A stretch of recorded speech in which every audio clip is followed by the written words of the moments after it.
Hi everyone, this is Constellations here, and we have for you guys today the Faruzan Math Guide 1. So this is Faruzan stats, pretty standard for 4-star character. A little low on the attack, but I think it's okay. Attack percentage as the essential stat, HP normal for a bow user. Now I have here Skyward Harp, but obviously she can use other weapons like Allergy as well, or any high base attack weapon. I'll talk more about that later in the weapon section. But yeah, so this is Faruzan stats, this is the weapon of choice I'm going with here. Now, as with all the Math Guide 1 videos, we'll talk about the talents, the passives, the constellations, we'll do overall kit summary. I'll talk about the energy generation, her comms, weapons, and artifact builds as well. Because as a 4-star character, I think I can afford to go into a bit of detail instead of doing like the full detailed math like I usually do for the 5-star characters. Now, if my voice sounds a bit weird, it's because I've actually fallen sick.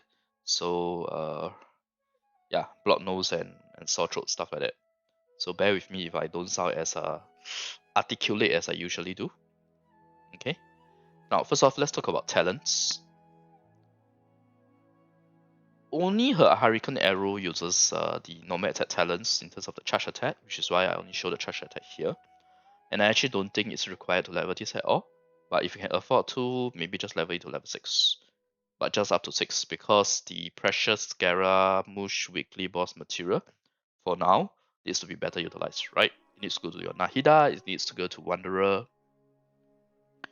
Like any 4-star character during this period just have to live with a base talent level 6. Okay. Now, let's talk about her elemental skill, the Wind Realm of Nasa Ninch. I have no idea how to pronounce this, I'm sorry. Okay, so as with all the 4-star characters that are using a new weekly boss material, we have level 6, then level 9 and level 12 talents here. So how Faruzan's E works is very straightforward. She has an initial hit in front of her, around her, as she goes into the stance. That's where the initial skill damage is. Okay. As she goes into her manifest skill state, and this manifest skill state, it either ends when you fire your next charge attack or after 18 seconds. Now obviously I don't think you will hit the 18 seconds, you'll be firing off your next charge attack before then, right? Now the charge attack becomes a Hurricane Arrow that allows you to apply a pressurized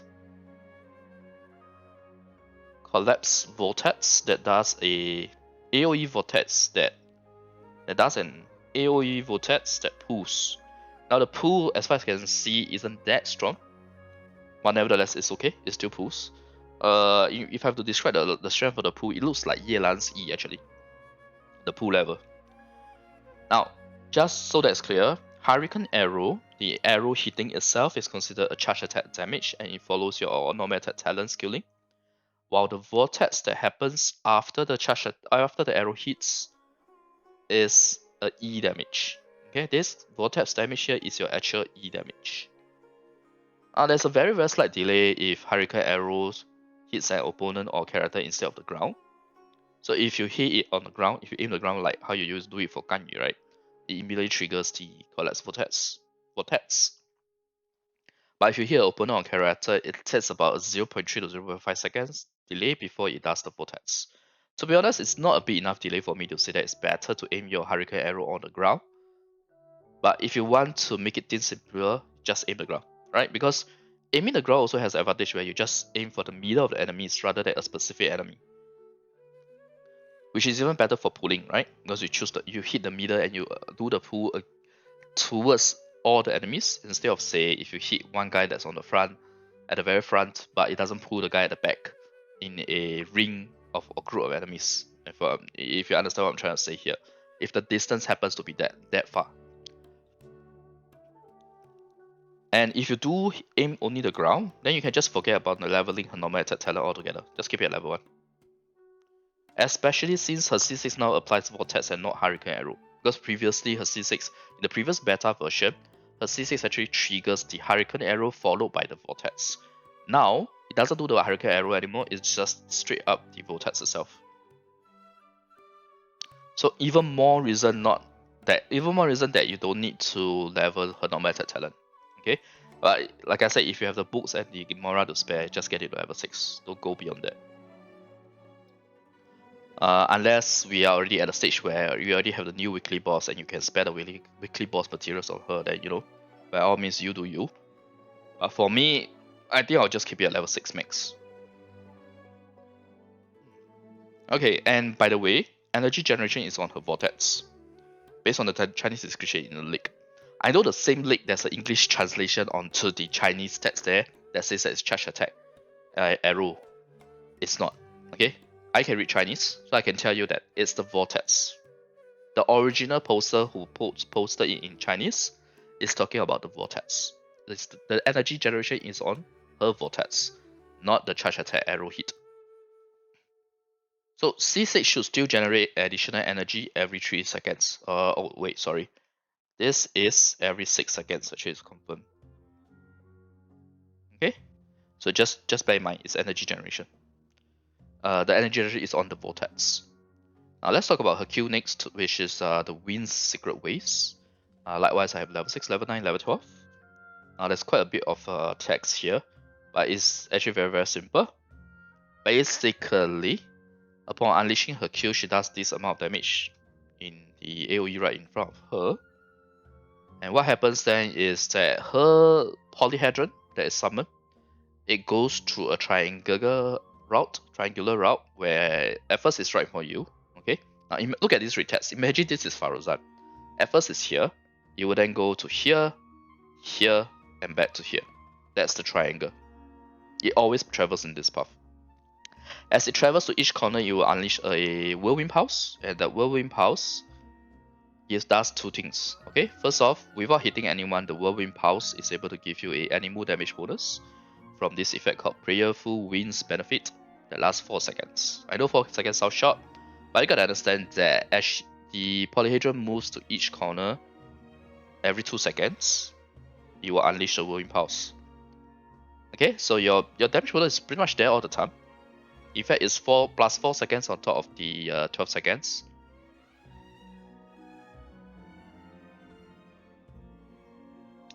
Wait, there's a typo here, sorry. This is 12 second duration, 20 second cooldown. My bad. Yeah, I was looking at this thing, I was like, wait, this didn't seem right. My bad. Okay, so it's 20 second duration, 12 second cooldown.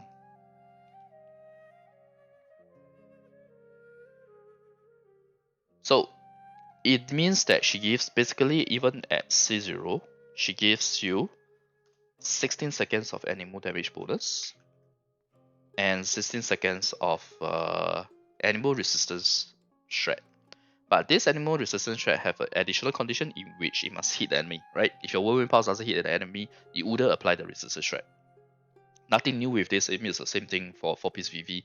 Your Sword gotta hit the opponent for the resistance shred to happen.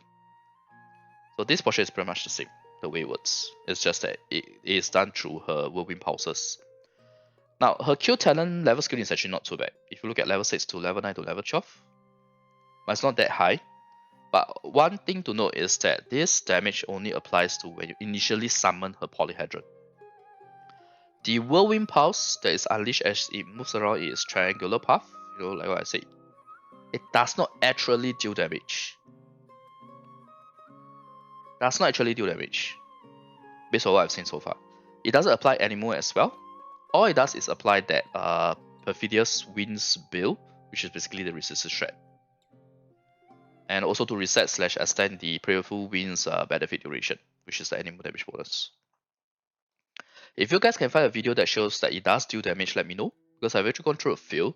Whatever animal damage figures that happen to look like it does come together with a Whirlwind Pulse always is because of either her charge attack or Wanderer attacks at the same time. I've also seen cases where there's no damage or the animal application on enemies, which is usually Hilichurls in the gameplay showcase. Okay, which is why I've come to the conclusion that the Whirlwind Pulse doesn't do damage. And in fact, if the Whirlwind Pulse does damage, right, it would be specified here very clearly. Whirlwind Pulse damage, what's the attack percentage? But it's not. Okay, there's no such description as well. So to be honest with you guys, before I look into her kit in detail, at the first glance, I actually thought that the Whirlwind Pulse would deal damage, and 4 Emerald would be great for her. But yeah, it's not the case. So, well. As for the range of the animal damage bonus, it looks really big, so I wouldn't worry about it. The range issue will be more on the resistance strat, right? Because it moves in a triangle. At each corner, it unleashes the whirling pulse. There will be some dead spots where it doesn't hit. So it really depends on where the enemies are during your combat, because that's also a bit more versatile, right? But I guess if you have C6, you always be pulling the enemies towards you, or at least towards the one that you're attacking. So should be easier to maintain the resistance strat. But yeah, let's see how that goes.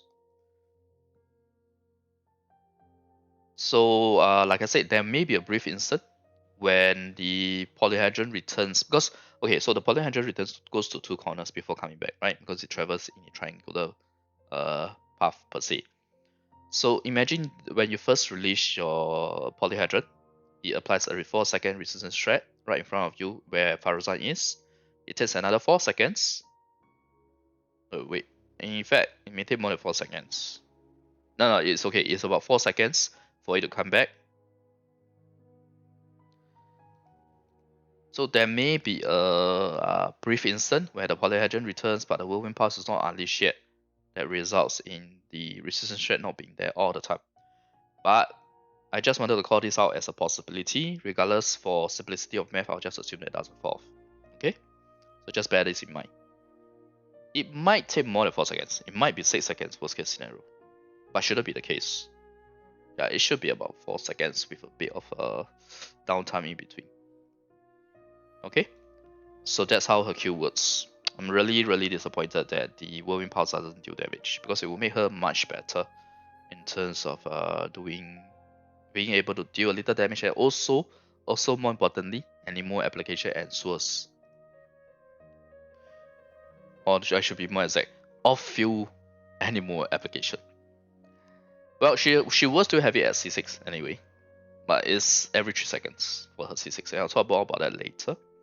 So let's talk about the passives next. When Faruzan is the manifest guild state created by Wind Realm of Nasamijin, the amount of time taken to charge a shot is decreased by 60%, and she can apply the Perfidious Wind spell to opponents who are hit by the vortex. So this is very straightforward. Effectively, this passive allows Faruzan to fire her charge attack faster, which is very welcome, right? Instead of 2-second charging time, you basically take 0.8 seconds to charge. And also to apply animal resistance strat on her E vortex. So this is important, right? Because it allows you to do that. Instead of always having to use her Q, now you are able to do it just from her E. But there's no animal damage bonus, okay? Only the resistance strat. Now, based on the text, I'm actually not 100% sure if it allows you to apply the animal resistance strat on the C6 vortex that procs every 3 seconds. But in theory, it should, because your manifest skill state will also end once you fire the Hurricane Arrow, right? What I'm trying to say here is that because of the way the description is, right, it says when Faruzan is in the manifest skill state. So it kind of makes you wonder if she has to be in this manifest skill state for the resistance strat to happen for her vortex. But if you really think about it, the manifest skill state ends the moment you fire your Hurricane Arrow, right? So once you fire your Hurricane Arrow before the vortex is happening, your manifest skill state will have ended. So in order for her to be able to apply the resistance strat from the vortex, it means that it doesn't matter whether it's the manifest skill state. That's what I'm trying to say here. I know. I may be overcomplicating this, but I'm just trying to explain to you guys, because Genshin English has always had this problem where it's not the most accurate or the clearest every time, right? There's always some form of ambiguity involved. But thankfully this time, at least we can infer based on this to say that this passive coupled with your C6 basically ensures animal resistance strat on the enemies you are hitting, even if your C6 polyhedron doesn't, the whirlwind pulse from your C6 polyhedron doesn't manage to connect in time. This is very important, because this passive basically enables the C6 to ensure animal resistance strat, even if the polyhedron happens to not hit it in time or not apply the whirlwind pulse in time.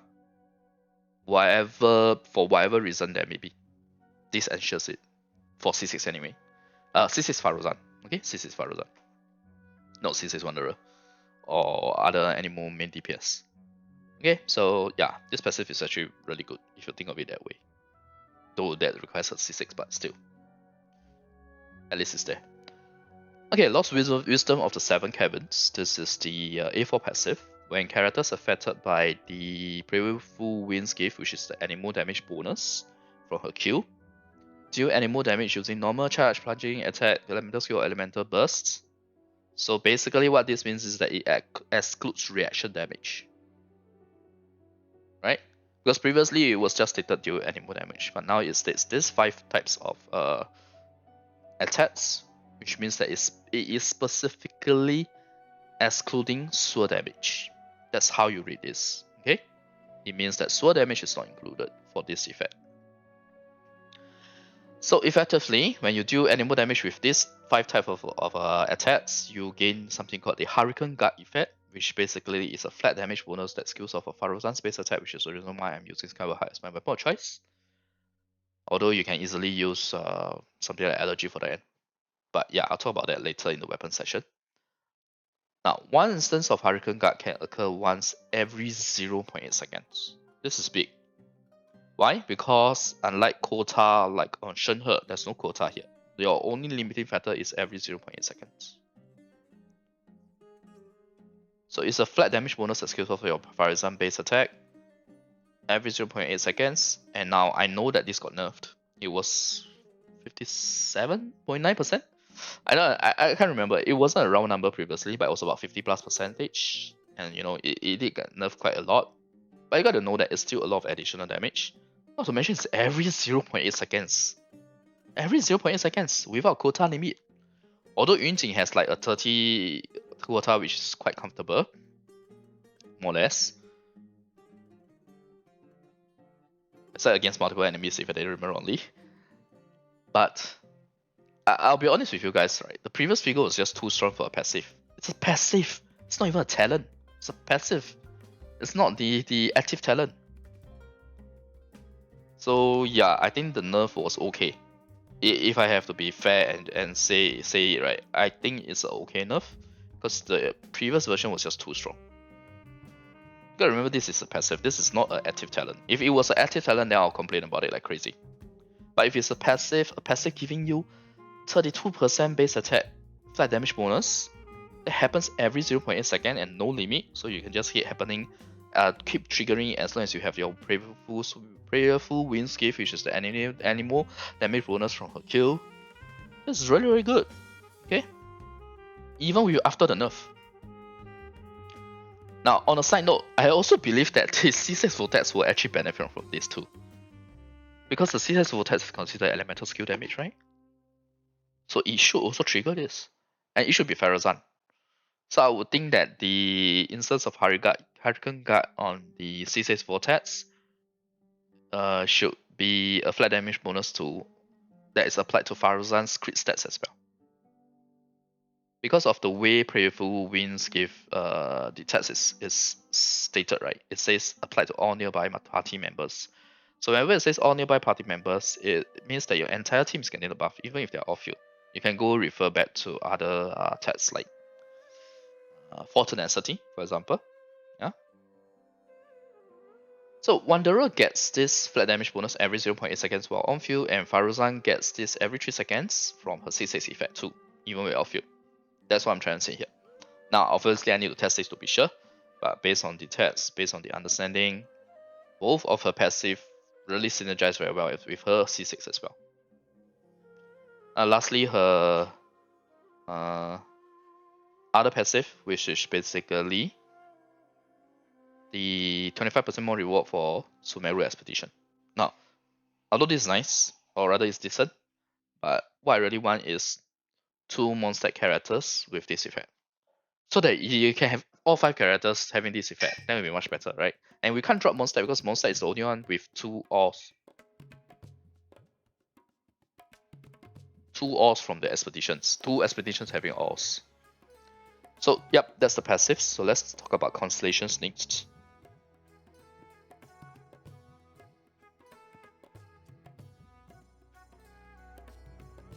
So her C1 It's actually very, very straightforward. Basically, you get 2 E shots instead of 1 E. On using a single E, you get 2 shots, which is basically double the energy particle, because if you remember, the energy generation is based on her vortex and not based on her using her E. It's based on her using her E, firing a fully charged aim shot that triggers a vortex. That vortex is the one that finally gives you the energy particles. So to be honest, I think this is good for overworld when you're doing exploration, but it's not great for Spiral Abyss, because you don't really want to extend your rotation for 1 more Hurricane Arrow, right? Why would you want that? You want lesser time on your non-main BTBS as much as possible. Simple as that. I guess there's another scenario where it can help if you say have 2 groups of mobs on far ends, like in Spiral Abyss sometimes, right? And in fact, most of the time right now, Spiral Abyss, there's always like very, very far spawns, right? On 2 corners, 2 ends. So maybe it will help in that scenario.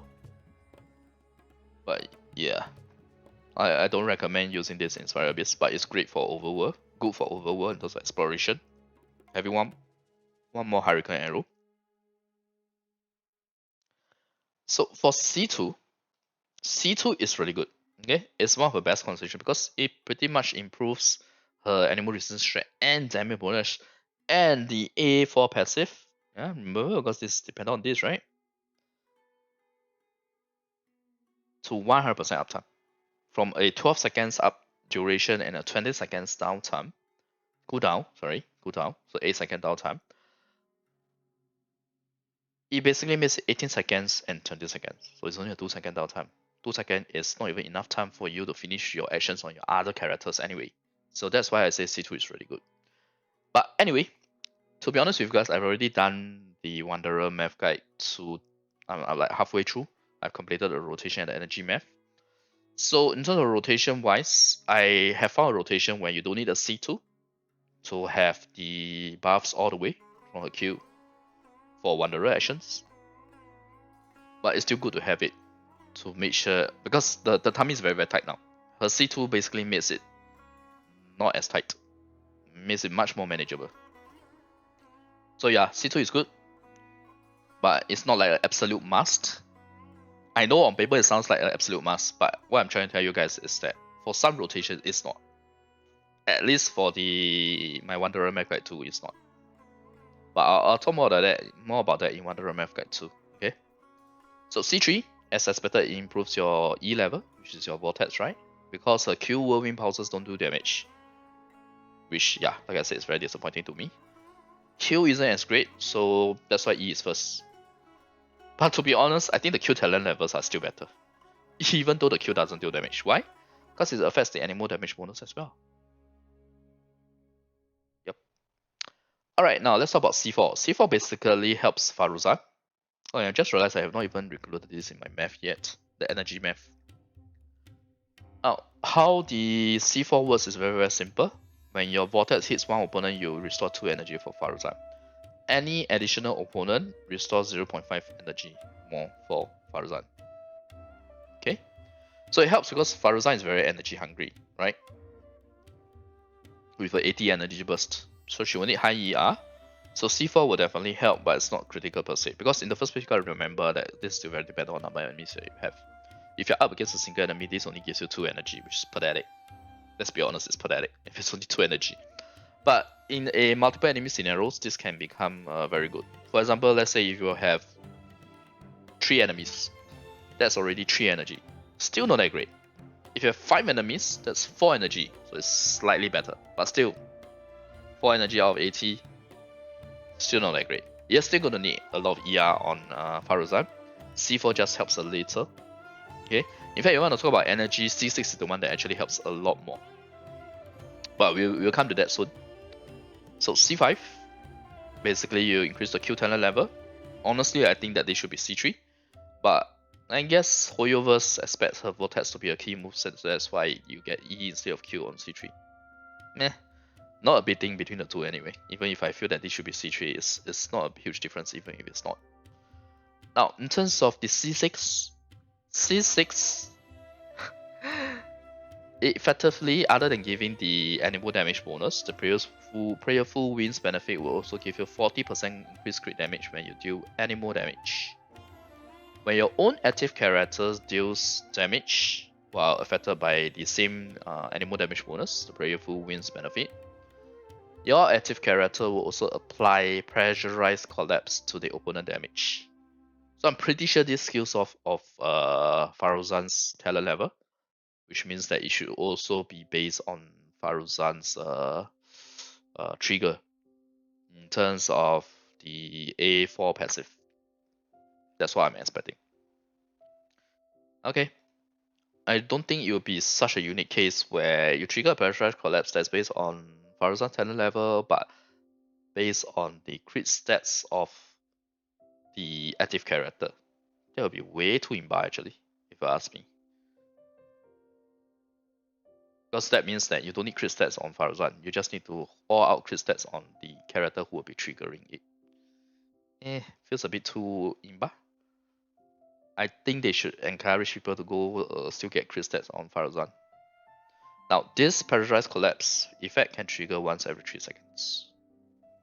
So basically, it's very simple. She's an animal Sarah or an animal Goro with lesser cooldown. Sorry, lesser crit damage. Lesser crit damage, not cooldown, crit damage. But an additional vortex every 3 seconds. In fact, I think Goro's crit damage is the same. Or is it 50? I can't remember, sorry, off the top of my head. But this is still a very, very nice effect. I can tell you guys, my banner target for the Wanderer banner is going to be C6 Faruzan having a higher priority than C2 Wanderer. Like, once I get C6 Faruzan, or okay, let me put it that way around. If I have gotten C2 Wanderer but I have not gotten C6 Faruzan yet, I will still continue pulling on the banner. For me. Because I see C6 Faruzan having a very, very important effect for my animal DPS. Because I think of it this way, it's not just for Wanderer, it's also for Cell, it's even also for Hazel as well. But that's how I think. Obviously, if you're not willing to spend on the banner, then you can skip it. But don't kid yourself, Faruzan is still the best animal support that you have for animal main DPS. Now, her C2 and C6 are really good, which is pretty typical. But like I said, certain rotation, her C2 may not even be necessary. While C4 is not too bad, given her energy requirements, but it's not a huge difference per se. It's not a huge energy generator per se. It's like nice to have, good to have. It's not great, her C4. Alright, so I've talked about the talents, passive, and constellations. Let's talk about the entire kit summary itself. Faruzan is actually a very much needed animal DPS support or animal support for animal main DPS, just like Goro and Sarah for their respective elements. You really think about it, right? Other than Pyro, Hydro, Cryo, which are involved in the melt and vaporize amplifying reactions, you have 4 other elements, right? Your 4 other elements are Electro, Geo, Animal, and Dendro. So now, in Sarah, Electro you have Sarah, Geo you have Goro, now Animal you have Faruzan. Now we are only lacking Dendro. So without amplifying reactions, the other elements each have a character that specifically boosts the elements significantly.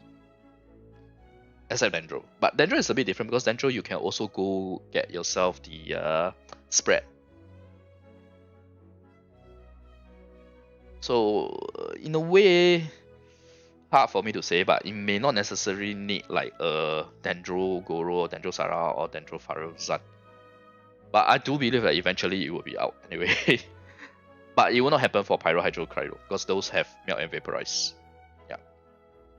And obviously Faruzan is good for Cell and Hazel, right? I mean, she's the animal support that both of them desperately needs, or maybe I should say Cell desperately needs.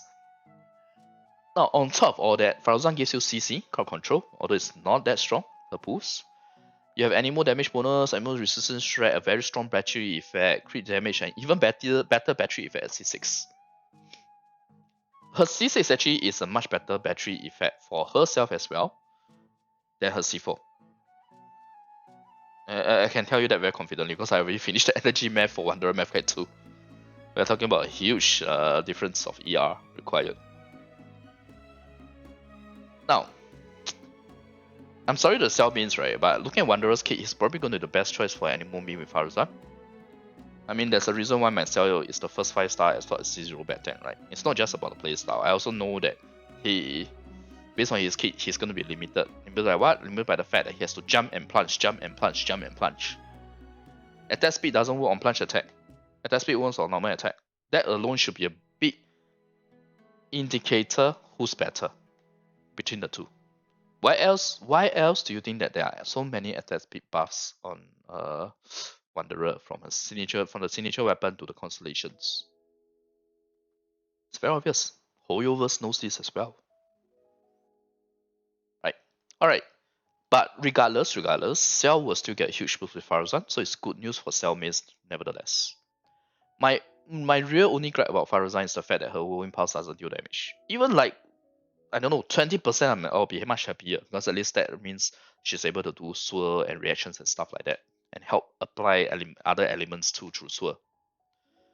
So yeah, I think a C0 Faruzan is good enough in most scenarios, while C2 is a lot more comfortable for setting up buffs, because like I said, in my Murderer Math Guide 2, the rotation wise, I'm able to get the full duration on the Wanderer's attack, action window, but C2 will make it a lot more comfortable, because it's very tight.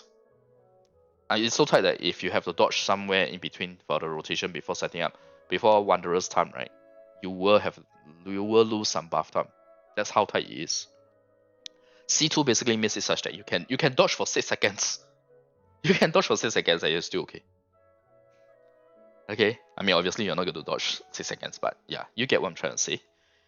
So, and C6 is really nice, obviously, right? I mean, it's not just about the crit damage. There's even additional pressurized collapse that's been triggered every 3 seconds, and it generates energy every 6 seconds. It's crazy good. And Vortex pulls, by the way. Vortex has the pull, even if the pull is not that strong. So yeah, it really depends on your risk appetite for C6, especially for 4-star character. You can get like, I don't know, the worst case I've heard of is something like 3-5 stars and still no C0 of the 4-star. So you can imagine how hard it is to get C6 sometimes. I mean, obviously there are people who are very lucky also. They get a C6 even before they get a 5-star. But what I'm trying to say here is that for 4-star re-up characters, the variance is huge. Okay, variance is huge. Alright, so that's her kit. I'm happy that we have covered her kit in so much detail. I hope it helps to you guys. So bear with me while I'll quickly go through the rest of the stuff here. So unfortunately, I really cannot find any information on Faruzan's ICD. If you guys have, do share with me. But Faruzan is not a traditional EM animal character anyway, so I think it's okay if we don't know her ICD. For at least for our theory crafting, pre-release theory crafting. If her Whirlwind Pulses can trigger Swirl, EM would have been viable for her. That's why I keep saying that it's so disappointing that Whirlwind Pulses doesn't deal damage at all. If it does, right, you can even go EM build on her. But now you can't. Okay, but there's also the other thing which is about whether the flat damage, the collapse triggering the A4 passive with the flat damage, does it based on Faruzan's crit or the active character's crit? I'm pretty sure it's based on Faruzan's crit though. So her C6 is every 3 seconds. I mean, you may argue with me, say, hey, Constellations, the Q will do off you animal damage if you have C6. That's every 3 seconds. It's not good enough to justify going EM on her. Okay? Not to mention, she's not like Kazuha or Sucrose, right? Where you are rewarded for going EM through other buffs to the team. Yep, so that's that. Okay, let's talk about energy generation. So Faruzan's E generates 3 particles per vortex, not the Hurricane Arrow, the vortex. C6 Faruzan generates 2 particles every 6 seconds, i.e. every 2 pods you get your 2 particles instead of 3. So that's 6 particles, 6 animal particles from C6 while off field. I think she's really the best specific energy battery. Not universal, obviously that goes to Raiden, right? But yeah, she's actually a really good specific element battery.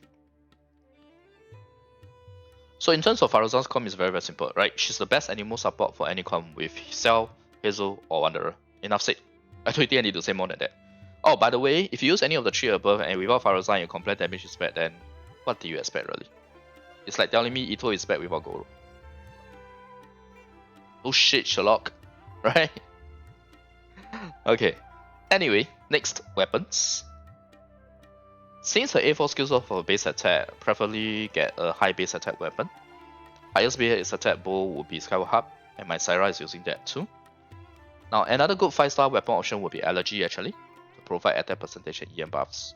But personally, I prefer Allergy in the Sumeru comp, where the EM is also more impactful, as opposed to an animal DPS that more focused on tele damage. I mean, Allergy still gives you attack percentage, and that's still helpful for Wanderer or Cell, right? But because her whirlwind pulses doesn't trigger, though they don't trigger reactions. Remember? Remember why I say it's so disappointing that her whirlwind pulses don't do damage or trigger reactions? Because they don't do that. If you want to set up your allergy, you need 4 stats. You need to trigger 4 reactions. Or no, sorry, you need to deal damage with either your E or Q for 4 times. That's how you get the allergy stats. If that's the case, I think you still need to be on field. You need to spend a bit extra time on field, right? To use your EQ, your C1 second E. That's what I'm trying to say here. Use your C1 second E. If you don't even have C1, I don't know how you're going to use allergy actually. Oh, okay. No, that's charge attack, so you still can't. Yeah, even the Hurricane Arrow, you can't do it. Wow, it's so tough. It's very, very tough to use allergy on her. Yeah, it's very, very tough to hit the requirement for allergy because her Q only does damage once. Her E, the only E damage is from the vortex. So yeah, it's actually very tough to get allergy stats on her. Unless you have C6, so at least the vortex happens every 3 seconds, right? Maybe that helps. Yeah, that would help make it a lot easier. But yeah, it's not great. Yeah, you sorry, I think this portion here is not right. You can hit ground because the Hurricane Arrow doesn't trigger the stack. I kind of got it mixed with Freedom Song here. Now I remember, if I didn't remember wrongly, allergy for the end is based on your E or Q dealing damage, not triggering reactions. Reaction trigger is Freedom Song. So I will update these two. Without C6, it is very hard to reliably trigger allergy effect. Unless you make use of a 6-second cooldown and you sold her in twice, but then again that's bad for your rotation. So yeah, I mean in theory she would have been a great holder or wielder for allergy for the end in terms of team buffs, right? The rule. But the problem is it's very hard to reliably trigger allergy stats for her. Especially if you don't have C6.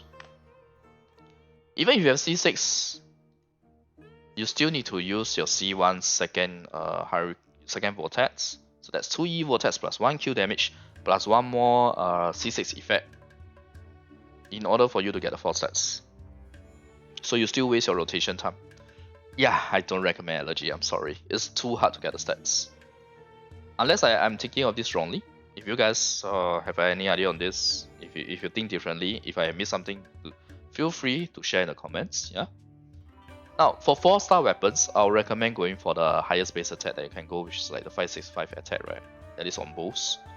So, any weapon like Alley Hunter, Moon's Moon, or even Fading Twilight, because ER from Fading Twilight is actually useful for Faruzan. So, these weapons. Okay? Me personally, I'll probably be using Skyward Harp. Now, artifact build wise, there's actually 3 different artifact builds that I'm looking at least for 4-piece builds. 4 Nobliss, 4 VV, and 4 Emblem. Now, let's talk about these artifacts. The problem I have with 4 Nobliss is that it doesn't stack. So if you use another character with 4 Nobliss, example Bennett, then your 4 Nobliss is pretty much useless, right? It doesn't work. It doesn't stack. As for 4 VV, the resistance for 4 VV requires the wielder to be on field. So you have to take note of that in rotation. When you do your setup, you need to make sure that you sword. For my Wanderer Math Guide 2 rotation, the sword will happen, but it's for Pyro. And your Pyro character is Bennett. Well, I guess it helps with the swirl, the pyro swirl, the pyro damage that's coming from the pyro swirl as you go throughout your rotation. Eh. Oh, and one more thing is that Poppy's VV lasts for 10 seconds. So, wait, is it 8 seconds or 10 seconds? I might be wrong, it might be 8 seconds. I don't remember exactly. I know for sure Kazuha's effect is 8 seconds. So that's why I can't remember if I'm mixing that up with mixing that up with the 4VV. But yeah, it's gonna fall off. Whether it's 10 seconds or 8 seconds, it's gonna fall off because your Wanderer has at least 10 seconds. And I will also only recommend 4VV if you're using a high elemental damage character other than the animal characters, like Xingqiu Yelan. If you're using those, then yes, 4VV is good because you get that 4VV to proc on the resistance rate on Hydro, you will help their damage. These two characters, as an example. Now, 4 Emblem will do much better if Whirlwind Pulse dealt damage, but even without, at least the 4 Emblem does help with the whole ER situation. The biggest problem I have for Faruzan is that there's actually no universally good artifact build for her. They are all conditional on your other teammates, as per what I've mentioned above here. Only 4 Emblem isn't that conditional, but it's not as optimized, especially if it's C6. Because C6 reduces your ER requirements, and the C6 effect is also a E damage, not a Q damage. Yeah. Now, technically speaking, you can also go something like 2 Emblem, 2 VV to help with your ER situation. Or you can go 2 VV to 18% attack as well, if you have enough ER, if you have C6. So she does have quite a bit of options in terms of the artifact builds. But yeah, the conditions attached to each of them are already shared. So I'll say you have to decide based on how you're going to use her. Who else is going to be in the team? Obviously, you don't want two non-oblis. For VV, preferably if you have another character that's doing a lot more elemental damage, like Xingqiu or Yelan. 4 Emblem, good, but value of it drops when you have C6 Faruzan. In fact, I have a very good 4 Emblem for her. I'm very disappointed that I can't use it for her. Because it's a 200% ER build with like 70 CR and 200 crit damage. It's really great for Faruzan. If the freaking Whirlwind Pulse dealt damage. But it doesn't. So yeah, screwed. Now, in terms of the main stats, I would say go for ER and Animal Crit. ER sense may not be required with Wanderer plus C6 Faruzan. Yeah, actually I wrote this before I did the energy buff, but I already done the energy buff. I can tell you guys, yes, you can actually go for attack sense in a scenario where C6 Faruzan. But you still need ER on your some ER upgrades on your substats. I'll talk more about that in the Wanderer Math Guide too. Alright. Yep. So these are the artifact builds that I can see for her and the restrictions involved. So let's go to the TLDR. Oh my god, this video is gonna go to 1 hour again. Faruzan is the ultimate animal DPS support. You must or really should get her if you're using Cell, Hazel, or Wanderer as main. A C0 Faruzan will be good enough in most scenarios. C2 will be a lot more comfortable, especially for setting up buffs in your rotation. And C6 is really nice, obviously. So again, depends on your risk appetite. Like let's say if you really want Albedo, who's coming after Wanderer, do you think you will have get enough Primo Gems to win the 50-50? Or okay. So let me put it this way. Sorry. It's very straightforward. If you already have guaranteed soft PT, it's very risky. If you don't have guaranteed yet, maybe you can still try to pull for more. That's what I'm trying to say here in terms of risk appetite. Now, for weapons, I recommend going for high base attack to utilize her for like A4 passive, although it's not as important. If you're really lacking energy, it's fine using for Vodius as well. But her passive, remember, although it's not high in terms of percentage, it's every 0.8 seconds. It's high going by frequency, going by quantity. So it's still good to go high base attack on her. So like I said, allergy sounds good on paper, but activating the 4 stats reliably will cause rotation extension, even with C6. Without C6, it's actually very difficult to do the 4 stats. You even need to switch your the rotation extension will be even longer without C6. So this point is not right. Yeah, this point not right. So let me just remove this because I forgot, right? That is E and Q damage charge attack don't account for all the stats. So for 4-star weapons, go for 565 attack weapons like Ally Hunter, Moon's Moon, or even Fading Twilight for Faruzan. Because Ally Hunter is still fine for her because most of the time she's off field. Moon's Moon is, I know it only increases the kill damage, but at least it gives you the high base attack. And what's the Moon's Moon stat? I think it's attack percentage, right? Yeah. Fading Twilight, because even the ER from Fading Twilight is actually useful for Faruzan. Okay? We finally found a use case for Fading Twilight. Because Fading Twilight was so bad for Yelan. Okay, so for details on her energy generation, ICD, etc., do check out the specific sections. Her artifact of choice really depends on team comp, so again, please check out the artifact section. Very dependent on who you are using her with, together with your animal main DPS. Lastly, let me just say that if you have been a Cell main since its release and has been constantly using him, I applaud and respect your perseverance, because it has not been, I'm very sure it has not been an easy journey. I want to congratulate you on the fact that your wait for a good animal support is almost over. Although Cell would likely lose out to Wanderer in terms of overall DPS just based on the high level loop between their kids, Cell will at least gain a great boost now. Okay, he's gonna get a really good boost now. Yep. So congratulations. Alright, that brings me to the end of my video. We have completed Layla Math Guide 1, Faruzan Math Guide 1, and Evil Wanderer Math Guide 1. I can move on to Wanderer Math Guide 2 now.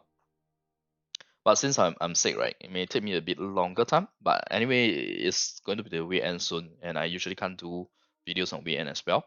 So I'll probably try to take whatever free time I have during the weekend to work on the math instead of doing any videos. Yeah. Okay. So after I go through a few of the hyper carry comps, I probably want to go through one that is Pyro Cryo. I probably want to do the Joe Resonance Stone Yunting. And then maybe I would do one with high off-field talent damage, like Yelan, Xingqiu, that kind of variant. So that way we have 3 different variants, right? One is like the Elemental that's involved in his passive, one that completely ignores his passive, and the other one would be a bit of buffing for the Wanderer, but at the same time some talent damage as well. Some off-field talent damage as well. Alright? Following that, I'll probably do a more detailed artifact comparison, or I may do the artifact comparison within the hyper carry comp. Let's see how that goes. And then we have the weapon comparison, specific weapon math, constellation refinement comparison, etc. So I hope the content has been helpful to you guys for this Faruzan Math Guide 1.